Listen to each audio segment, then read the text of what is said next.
Dennis Johnson from Melville House. I don't even know what phase of the lockdown we're in anymore here in New York City. My stoop is about as far as I'm willing to go from my apartment. But I do know my business is still closed, and so is a hell of a lot of the independent book business. So I'm still calling up colleagues and friends, trying to find out how they're doing and seeing if they have any ideas I can steal. I'm speaking today with some chums in England to find out about the scene there. I'm talking to Eloise Millar and Sam Jordison, the perpetrators of the Galley Beggar Press. You may also know Sam from his book reporting and reviewing for The Guardian. And I'm also speaking with Simon Armstrong, who is the buyer for one of my very favorite bookstores in the world, which is the bookstore in the Tate Modern.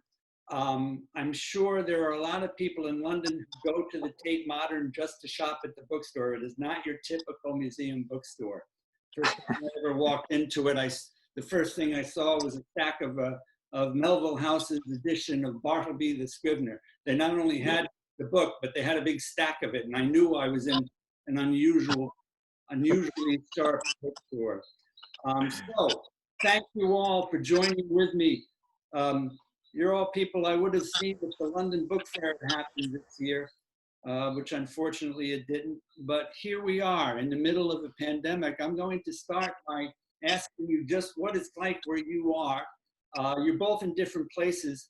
Simon is in Brixton, South London, and Sam and Ellie are in Norwich, which is kind of a bucolic setting, if you ask me. But let's start with you guys. What is it like there? Yes, bucolic, not quite, but we've certainly been luckier than a lot of the UK. It's one of the places that hasn't been hit as hard. And there is green space here. So, you know, I've been able to go out and walk the dog, for instance. And, you know, we've been able to get out every day, even when the lockdown was at its toughest, we could still breathe. In fact, one of the strange things, of course, is that it's been nice outside. It's less polluted, and there are lots of birds singing all the time, and so pretty lucky here, I would say. Are businesses shut down? I mean, following the British lockdown from the U.S., it's really hard to understand what's going on. Your Prime Minister isn't being very clear about which businesses can do what. Am I correct? Yeah, you're absolutely correct. Yeah, so businesses are closed. So the shops, we've got slow reopening. If you walk into the city centre, it's just all shuttered up. Yeah. Some restaurants are starting to offer takeaway services, so they hand you bags through open doors or do a delivery service. But really, it's empty streets, closed shops, no pubs open. The libraries are all closed. You know, it's pretty just shut down, isn't it? Everyone's working from home if they can. Yeah, it's very different since Boris Johnson's. He did a very confusing statement a couple of weeks ago about what would reopen and what wouldn't, that no one fully understood, including himself, I think. And you know, since then, it's been very noticeable. There have been lots more cars on the road, for instance, and lots of people in the parks, and more stuff going on, which is slightly scary actually, because it feels like it's not properly under control, and you know, there's no track or trace system here in the UK. So right. You know, the second wave could be happening for all we know, and you know, they won't keep up with it for a couple of weeks. So it's all a bit worrying, but at the same time, you know, it feels good to see things start happening again. And for instance, we got fish and chips a week and a half ago, and it felt pretty great. Well, you know, the weather's getting nice here, which also kind of masks your worry a little bit and makes you think things are easing up a little bit. Simon, what's it like in Brixton? Oh God, it's beautiful, sunny, green. People forget South London is very green. There's lots of trees and parks and space, and it's only now that it's getting really appreciated by people. I think, you know. The Clash kind of ruined Brixton, I think, with the yeah, absolutely. Which is shooting each other there. So, but you know, there's a lot. I mean, it is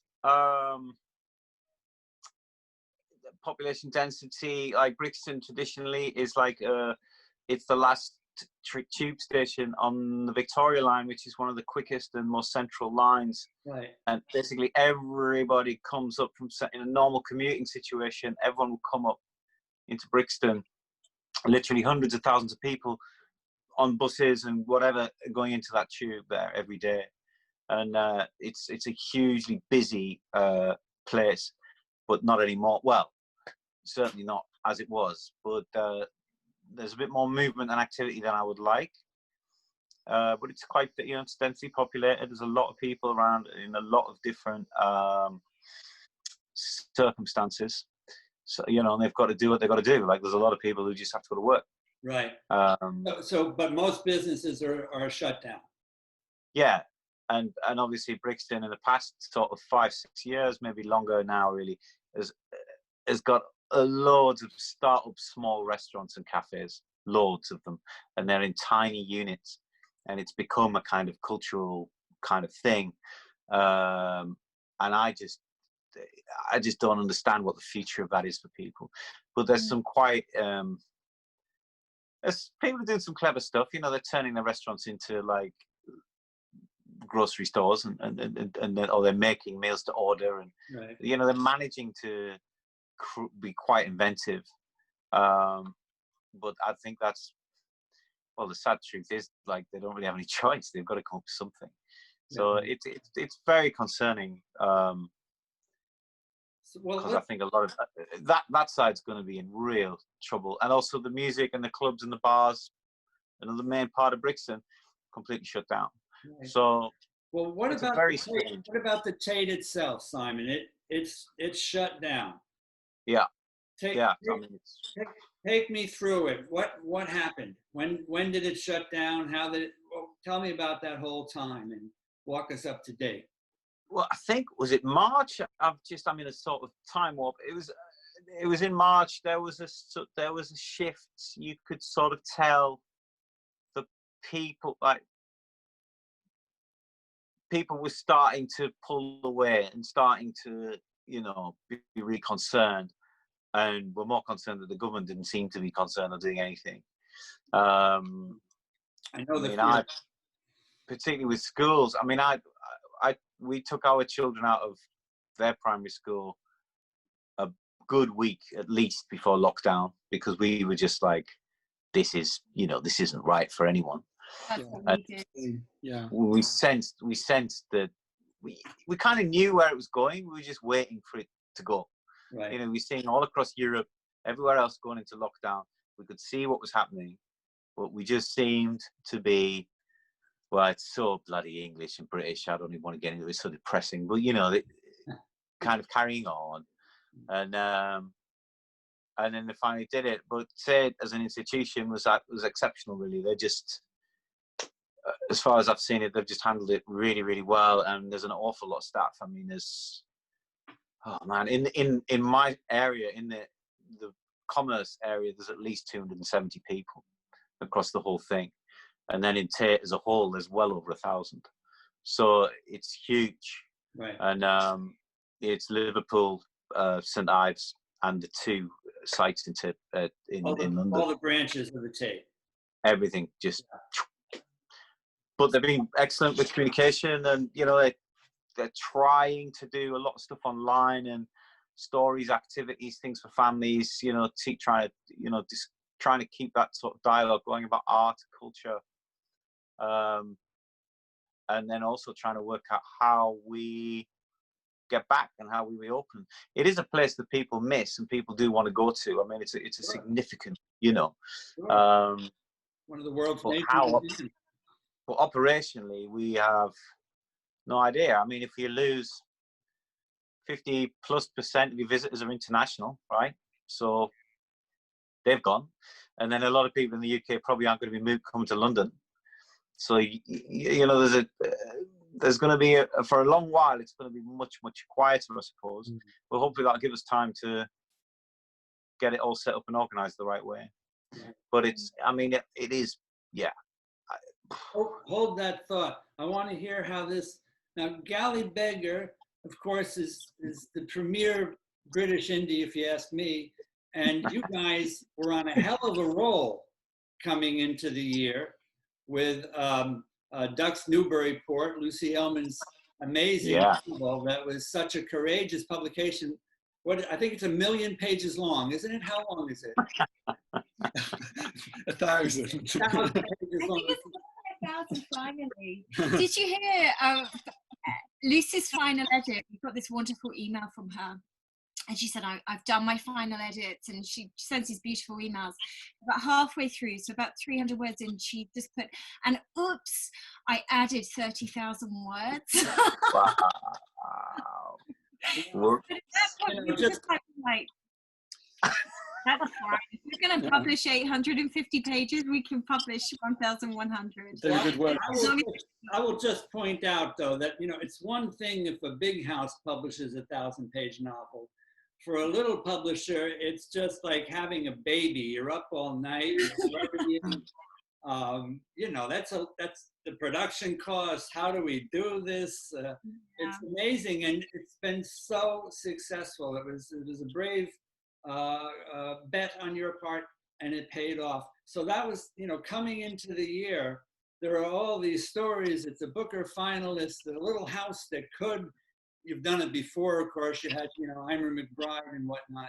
But so you're rolling, you're killing it, and bang! When did this hit you, and how did it hit you? Well, I mean, luckily we didn't have any releases planned until August.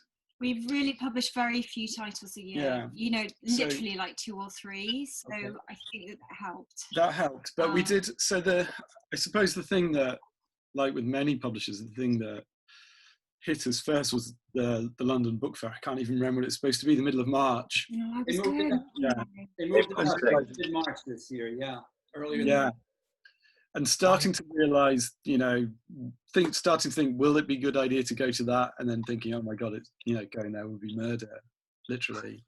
Yeah. So lots of uncertainty about that. All the uncertainty about that. Reed not saying whether they're going to cancel or not. Right, they didn't do it until the last minute. That's right. Yeah. And then you realise, all the things you were starting to plan for the fair didn't happen, and so that was the first impact we felt, I suppose. But as I say, fortunately, our next book wasn't out until August. So the next thing really was starting to think whether we could bring it out in August, and we've only just now decided that we will. So, which still feels like a big risk, but this is one of the things we do. But once we've been helped tremendously by the fact that we have a subscription, subscriber base. So, and that is up to 500 subscribers who get a limited edition from us, and that's really helped underpin a lot of financial insecurity, along with an Arts Council grant. But so that's been amazing.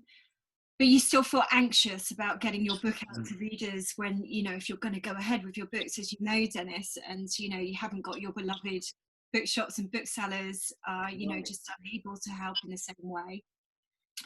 So we decided, I don't know if you saw it, but at the start of the week, we decided to launch a little campaign where it was just wanted 350 readers. And we sent it out in a newsletter to try and get that amount of pre-orders of the commercial edition in, which would basically give Alex readers, which he needs, also act as some sort of insurance for our print run, and mean that we can send those books out to people. When you refer to Alex, tell people what you mean. Sure. So this is Alex Phoebe, and he has written 2 previous books for us, Playthings and Lucia, which both did really well, and Lucia won a prize over here called the Republic of Consciousness Prize, which is a great prize for independent presses, and Playthings was shortlisted for a prize called the Wellcome Prize, which is a big prize about scientific books. So he's a great writer, and his new book Mordew is in a way it's a departure for him. It's not really, because it's an Alex Phoebe book. It deals with a lot of the same themes, and it has his usual beautiful sentences, but it's a fantasy. Yeah. and kind of like It's the first in a trilogy. it's the first in a trilogy. We think and hope it's people who like Gormenghast by Mervyn Peake, for instance, will really go for it. So we're hoping it's going to be a big book for us and for the him. launch is really, really important, right? Yeah, and word of mouth as well is really important. And you know, word of mouth, what that generally means is booksellers, and you know, they get enthused about it and show it to people. And we're still hoping that's going to happen down the line, but you know, there's no guarantees about that in August. So we kind of, I mean, not fill the gap because you can't do that, but we're trying to find ways of giving the book a platform, you know, because it's missing the most important platform in a way, I suppose. Mm. So this is your new campaign, and we can point to this as being directly because of the virus. So you've had to kind of change plans. Well, I certainly wish you luck with that. I can't imagine, you know, if you've committed to a trilogy and the first book doesn't work, well, you've got a problem. So good luck. I hope the campaign works. But you know, one thing that anybody watching this should know is that not only is Galley Beggar one of the best indies in the world, but they write just killer newsletters. I don't know, you know, there's two writers running the company, so I don't know which one of you does it. Or, it's a terrific newsletter. You should sign up just for the entertainment value of the newsletter. So, Simon, you were starting to talk about things going on at that the museum is doing museum-wide, virtual talks and events. Are any of those centered on the bookstore that you're involved with? That'll be the next. Yeah, I mean, that's what we're in discussions with and trying to arrange right now, is what it all looks like when we come back. We had a great events program, and you know, there's a huge kind of thing, and now it's I'm just quite puzzled as to how we're going to do that. And the other issue, I suppose, is that everybody's going to do it, and I'm already drowning in various, you know, live streams and, you know, live chats of this. You know, there's so many people doing things, and I think if all the publishers and all of the shops all try it, then, you know, it's going to be a lot of noise. So how do you organize it where you get enough people to get involved? How do you obviously turn that into some book sales from yourself, not from, you know, the big Amazon? Right.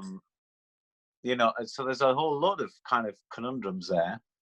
And then obviously opening and running the shops. Very simple question: will people hang around bookstores and browse in the way that we would like them to? I don't know. It is all about people feeling really comfortable in that space and just kind of looking around and picking this up and picking that up. Are they going to do that? Like, I don't know. I heard James Gordon.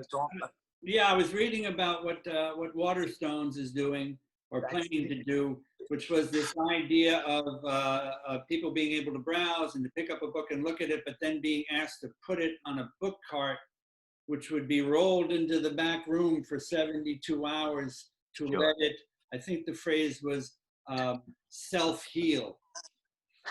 Yeah. Yeah, I don't know what, I mean, you know, he only has one member of staff on each floor, so I don't know how he's going to organise that. But yeah, you know. But they're valid. They're valid. I don't know if that's any kind of solution, but it's a valid question. Until there's a proper vaccine and everyone feels okay. Yeah, I mean, it's as much about appearances. It's as much about appearances as it is about actual science, I think. In reality, I don't think the coronavirus has been proven to live on paper or cardboard. But people are just, I think we're going to be a whole new neurotic society as we emerge from this. Yeah. We'll never get flu again, any of us, because we'll all be super hygienic. But in the planning for the reopening stages, are there any strategies like that? I mean, so here, what's going on in the U.S. is there's a slow reopening depending on which state people are in. And booksellers are doing what they can, both to in response to real science, but also to at least appear safe and healthy. So they are putting up plexiglass in front of cash recs. They are putting sanitary stations where people can, you know, degermify.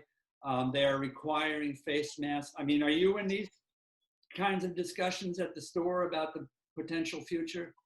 They're definitely happening. I'm not in them at the moment, but they're definitely happening. And yeah, it's very much that. It's screens, numbers, social distancing. There was something else about space around a person rather than the 2 meters. There's various things. So yeah, I mean, they're definitely going to implement all those things, and absolutely they're going to restrict numbers into certain areas, certain spaces.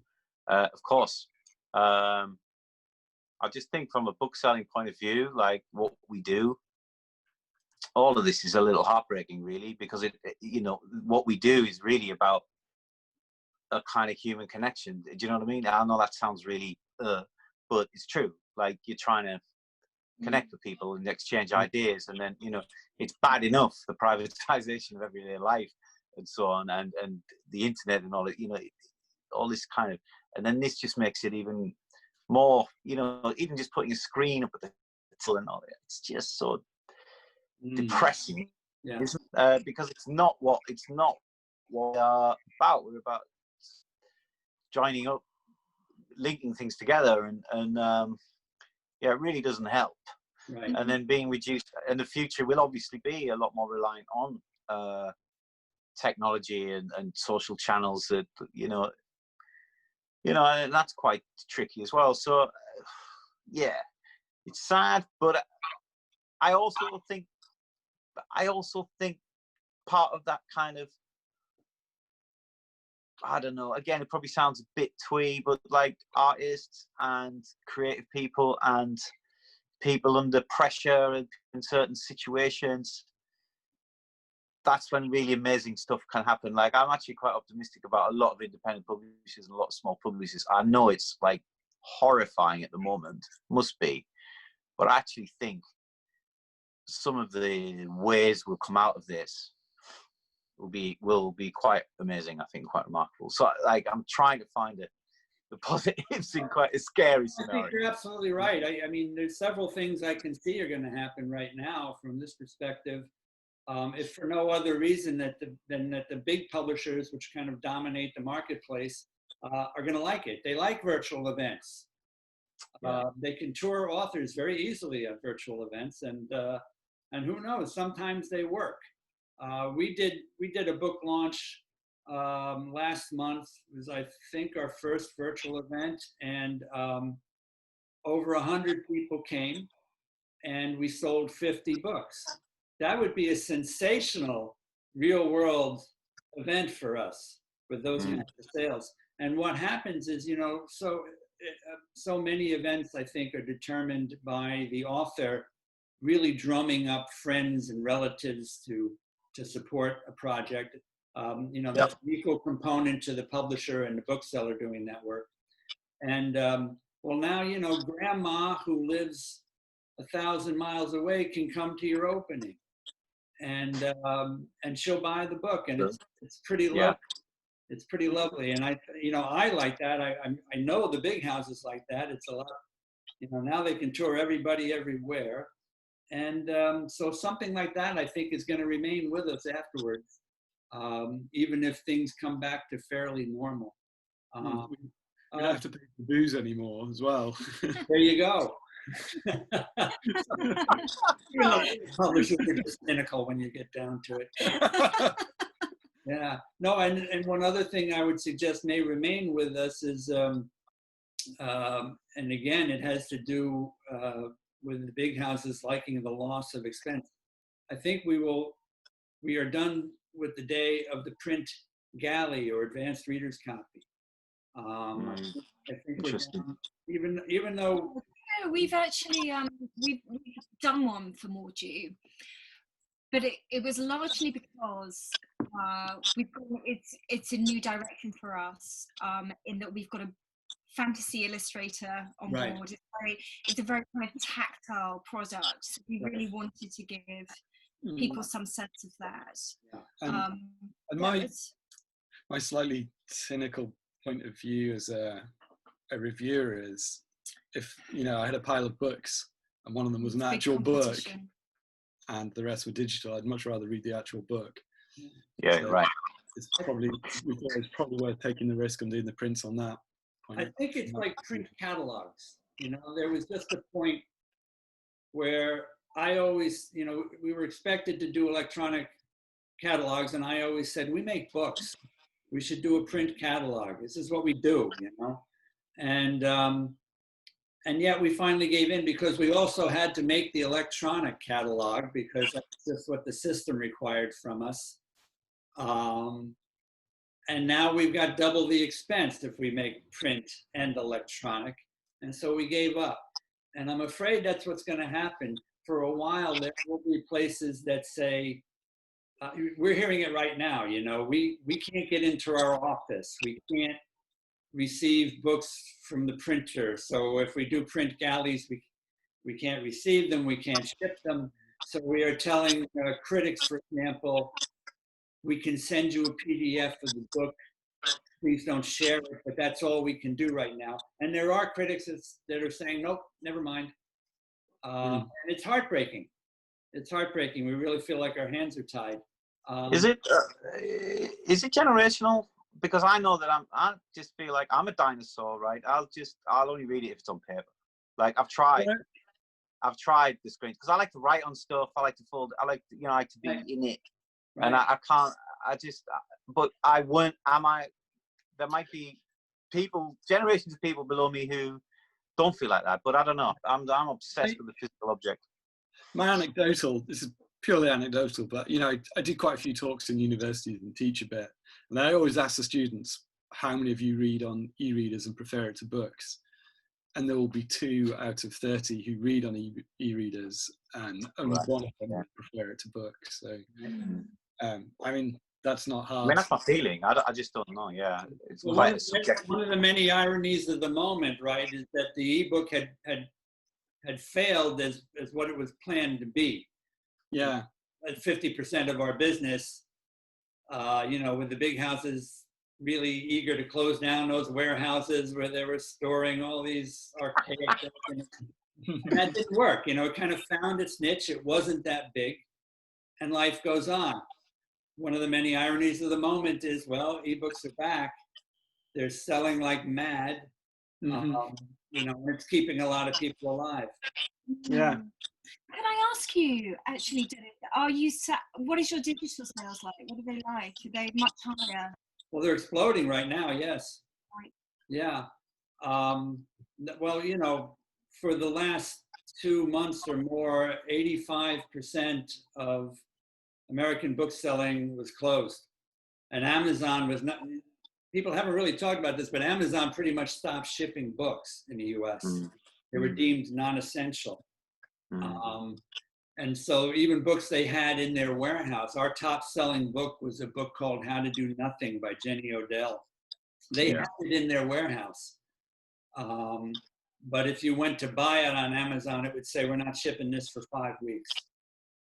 So that was the downside. The upside was that Amazon is now losing market share because of that. And a lot of indie booksellers that are selling books out of their back room are just putting them in the US mail, and it gets there in a day or 2, and it's like Prime. Prime isn't Prime anymore, but a lot of brick and mortar retailers are taking that away from Amazon, and I think that will stay too. So upside, downside. Yeah, that's happened over here to a certain extent, and it's good. Yeah. It's I'm not worried about Amazon. They'll probably stay in business. But there's that.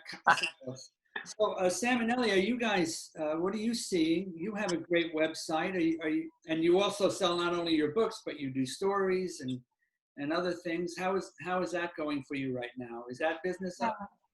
Yeah, I mean, Sam's having a lot of fun on the website. He's doing lots of podcasts, and I can hear him laughing up here and then having to edit those bits out later and that sort of thing.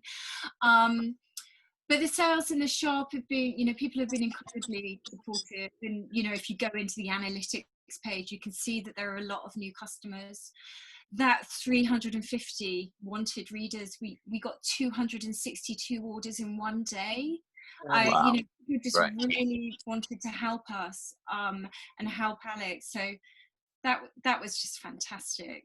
A lot of quite a few more people becoming subscribers. So we're seeing it's very active and, you know, feels kind of quite robust. Yeah, I mean, one of the things that's come out of it for publishing on the whole and bookstores as well, hopefully in the long run, is that, you know, it has been validating for what we do.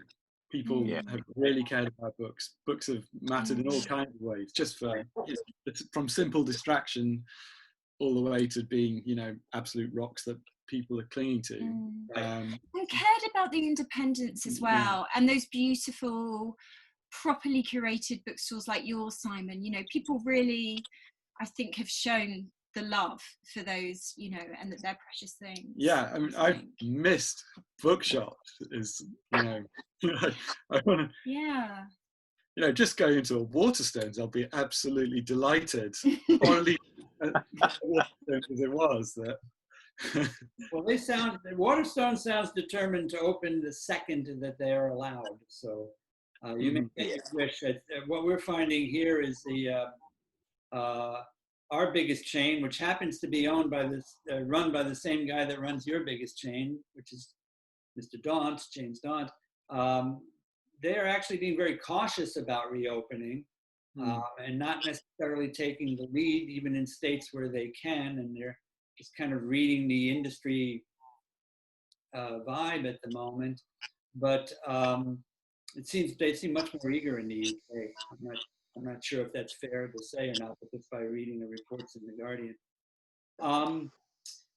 Ellie, you started to talk about your subscription business having a boost at the moment. Can you talk about that? Describe how it works, first of all. What are you offering?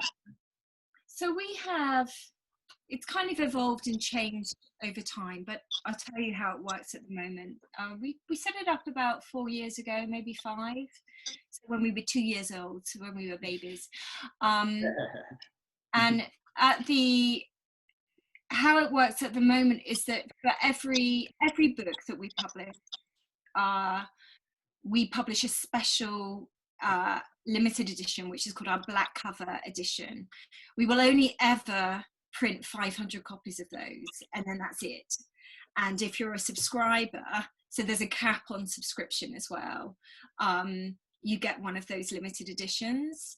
And are you the only place people can get those, or do you have bookstores as well? So we used to sell them more widely, but now it's only us. It's only through the direct subscription.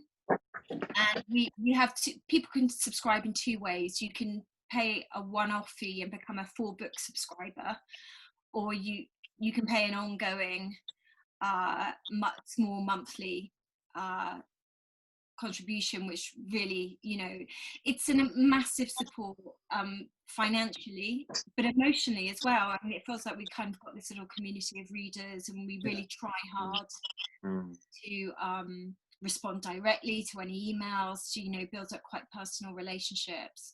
But we hope we're giving them something too. I mean, we treasure our writers, but we really want to give them that kind of very collectible edition and something that feels a little bit special. Right. But we love it, don't we? It's the subscription. Yeah, it's really well. It's a big, it's a real boost, and it's fun communicating with the readers. We've actually got to know quite a lot of them. And a lot of them are reviewers and academics and, you know, writers themselves. And it's quite fun thinking of extra little things we can do, especially at the moment, because we had to reschedule some of our books, so things are coming out. So Morgie we're going ahead with in August, but then we had another book that was due to come out in October, which is just going to be a terrible bun fight over here in the autumn when everything starts coming out. With review pages as well, because, you know, that delayed onslaught of titles. So we've delayed that, and we're kind of trying to think of ways to give something to the subscribers while they wait, essentially. And so we've been coming up with fun things. And so one of the great ones is that Alex has been reading chapters from Mordew and recording them and we're releasing them chapter by chapter, kind of Dickens style, but as an audiobook in a secret part of the website that only the buddies have access to. Yeah, only the subscribers. It's great. So Alex sits upstairs in his bedroom, kind of under his duvet, reading. He's a very good reader, actually. But it's been fun, hasn't it? Yeah. But there are logistical complexities sometimes, but largely it's just a great thing. It's been a great thing for us, isn't it? Yeah. Do you have that, Dennis? Do you have a subscription scheme? We do. We have a classics line of novellas, the Art of the Novella series, and we do a subscription for that. But we're not really sincere retailers, and that becomes a chore. It was very popular, and so then, well, who's gonna get the envelopes, and who's gonna stuff the envelopes, and all these kinds of ongoing issues that you never really kind of settle. You deal with it this month, and I'll figure that out later. And you never kind of figure it out. So who stuffed the envelopes around here? We're very good at it. Yeah. I remember just endless meetings about pricing. What if they want the book and the ebook? What's a fair price? What makes it seem advantageous? So on and so forth. And it's like so much that we're going through now. You feel like that's not really my business. I just publish. I don't understand retail, and but now we're all having to make businesses, and life is nothing but logistical problems, I think. Yeah. Buying a loaf of bread is a logistical problem. Exactly.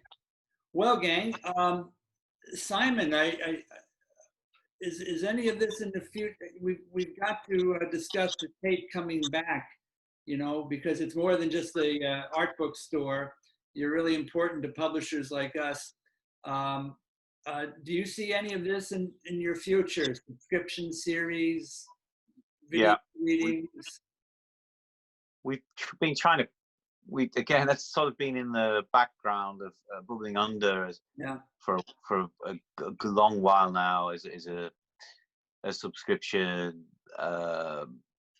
thing with us at Tate. However, it can sort of take so many different forms and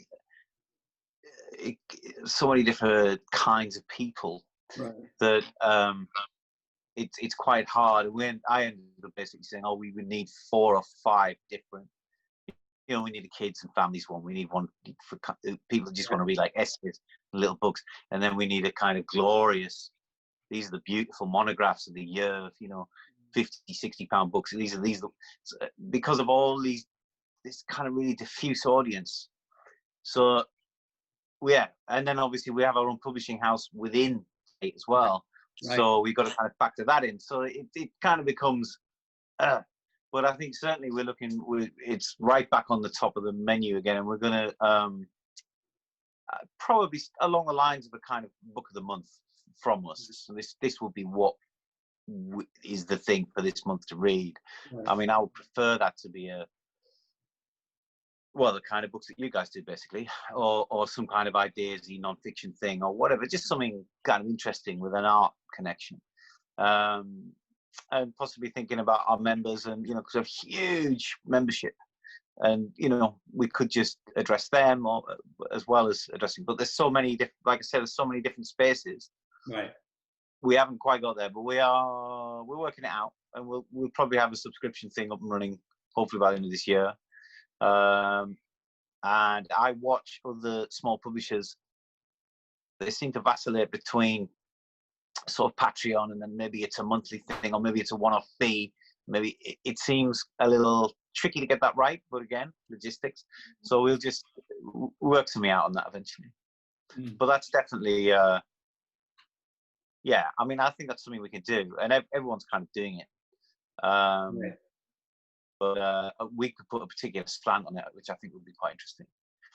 So, well, I think you've got a devoted following. So, when you figure out what you want to do, you will find people waiting for you. I think, just as it sounds like Galley Beggar is finding the same with their devoted, smart following.